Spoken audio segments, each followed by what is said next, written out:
하루 만에 바뀌었습니다. 개인입니다. 개인 다시 곧버스 매수상이 찍혔습니다. 그리고 거의 다 2차 전지에 폭주하고 있습니다. 개인들 폭주는 좋지 않다고 늘 말씀드렸고요. 이게 곧버스가 하루 만에 바뀐다고요? 어제는 곧버스 매도였는데. 그리고 또 바뀌어서 삼성전자 하이닉스를 개인들이 매도하기 시작했습니다. 레버리지 매도하고요. 이게 지금 거의 외국인과 반대죠. 이게 거의 외국인과 반대인데 저희는 무조건 외국인 쪽으로 가야 됩니다. 장기적으로는요.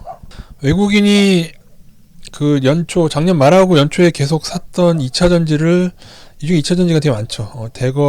대거는 아니고 이제 매도 전환을 시작하고 있죠. 그러니까는 요게 카카오처럼 얘네들이 약간 작전성 외국인이라고 말씀드렸습니다. 2차 전지라는 섹터에 얘네들이 이렇게 급격히 방향 전환하게 되면은 떨어지다가 또 살짝 사면 반등하다가 그러면서 얘네들 매도가 쌓이면은 이제 방향 전환한다고 보시면 될 것 같고요. 외국인을 조금 길게 봤을 때 우선 개인을 연초부터 봤을 때 조금 문제가 있는 게 곧버스가 다시 상위가 됐고요. 이 금액이 9천억이 됩니다.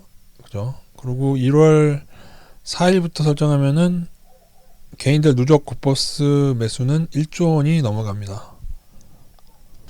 이렇게 되면은 지수가 5%만 올라도 10% 손실이 나게 되죠. 그러면은 개인들 1,000억이 털리게 되는 겁니다. 다음에 외국인은 연초부터 삼성전자, 하이닉스, 현대차, 그 다음에 2차 전지는 매수 상위에는 떠 있는데요. 이거는 이제 연초에 이제 많이 사서 그런데 이제는 약간 매도 전환했다. 요거는 알고 계셔야 될 것 같습니다. 이것도 더 지켜봐야 되긴 하죠. 이렇게 왔다 갔다 하다가 다시 매수할 수도 있으니까. 얘네들 만약 다시 매수한다 2차 전지를 그러면은 다시 조정 끝나고 다시 오르게 될 수도 있습니다. 근데 다들 위치가 좀 좋진 않습니다. 2차 전지들 첨부 LNF 이런 애들 전고점 못 넘고 위치 안 좋고 에코프로빔을 제가 전고점 넘을 거라고 보는 이유는 얘네들이 경영진이 그 내부자 거래로 걸렸었잖아요.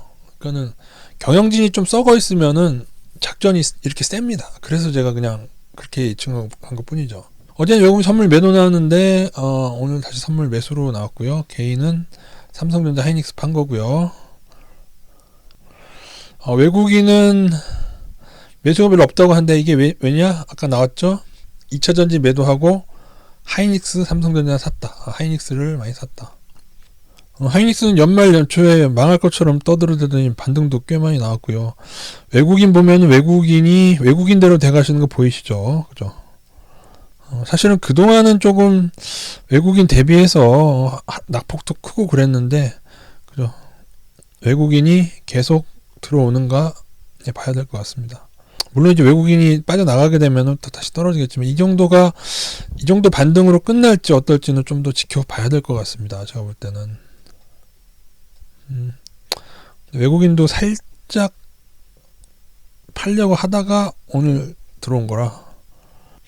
하이닉스는 늘 이 51% 여기를 살짝 넘긴 했네요. 그죠? 근데 여기를 좀 넘어야 되는데 뉴스에서 아무리 문제 있다고 떠들어도 외국인이 이렇게 크게 이탈하지 않으면은 그 문제가 없는 경우가 많이 있습니다. 하이닉스도 21선 회복하긴 했는데 아직 완전히 안심할 구간 아니죠. 얘도 여기를 넘어야 됩니다. 괜히 여기서 왔다 갔다 하다가 이렇게 여러 번 하다가 오히려 이렇게 떨어지는 경우 이런 것도 생각은 하셔야 됩니다.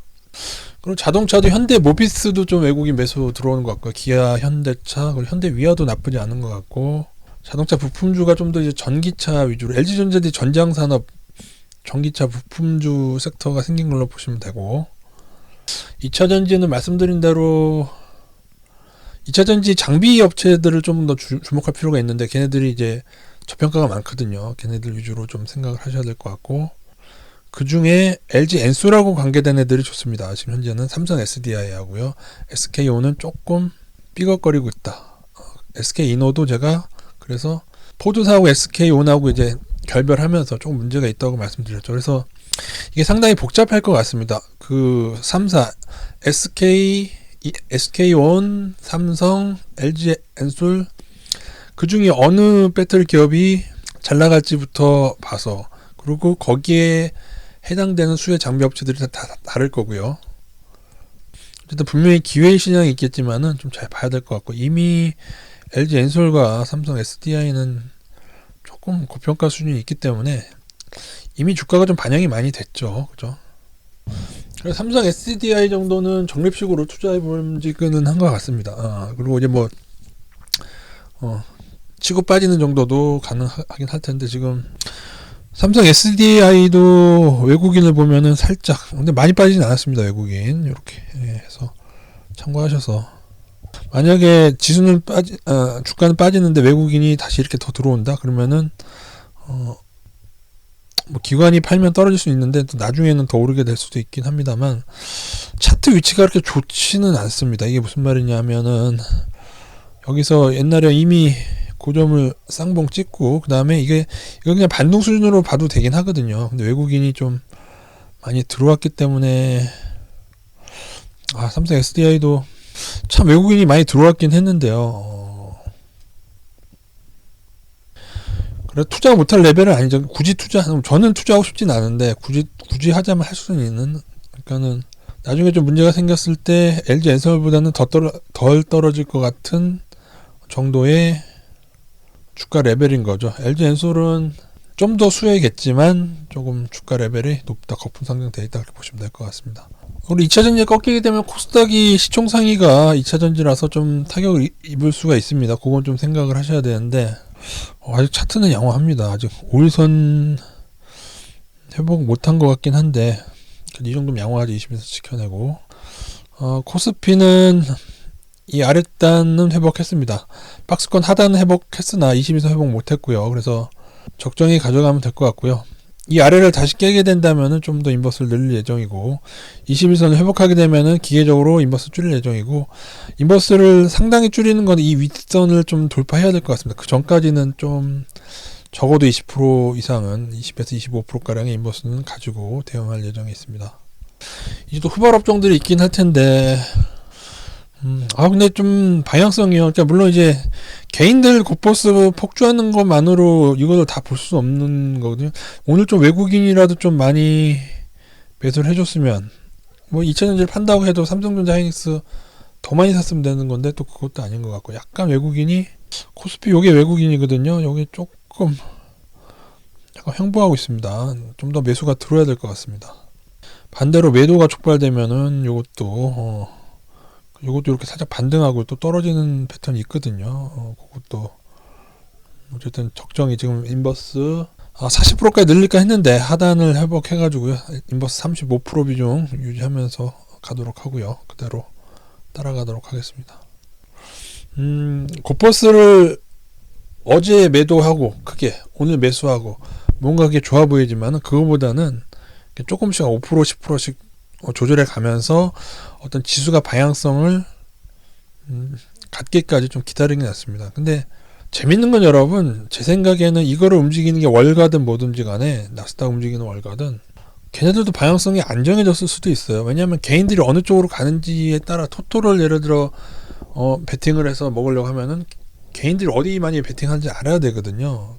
그러기 위한 울미 작업들을 하고 있을 건데, 보면은 너무 본인들이 주식의 신처럼 이미 다 방향성을 다 알고 있는 것처럼, 그리고 자꾸 뭐 금리로만 이제 또 막말로 재작년 하반기 때 이미 미국채 오르기 시작해가지고 떨어지기 시작해가지고 국채금리가 높아졌을 때는 아무런 그 관심도 안 가졌던 사람들이 금리가 오른 다음에 이제 떨어지고 나니까 이제서야 이제 금리를 가지고 자꾸 뭐 CPI 그렇게 보려고 하는데, 그게 장기로는 물론 맞겠지만은 단기적으로는 얼마든지 엇나갈 수가 있습니다. 그건 환율하고도 엇나가기도 하고, 미국하고 한국이 엇나가기도 하고, 물론 대부분 싱크로 되지만은 그렇지 못한 경우도 있기 때문에, 어느 방향을 단기적으로는 여러분 정해놓으면 안 됩니다. 발자국은요 맞추기가 대단히 힘들고 어떤 지점이 있어야 돼요. 그리고 아직 여러분 보셨지만은 MACD 하방이 안 떴어요. 아직도 안 떴습니다, 여러분. 여기 떠야지 그동안 하락해 왔는데 MACD 하방은 아직 안 떴다.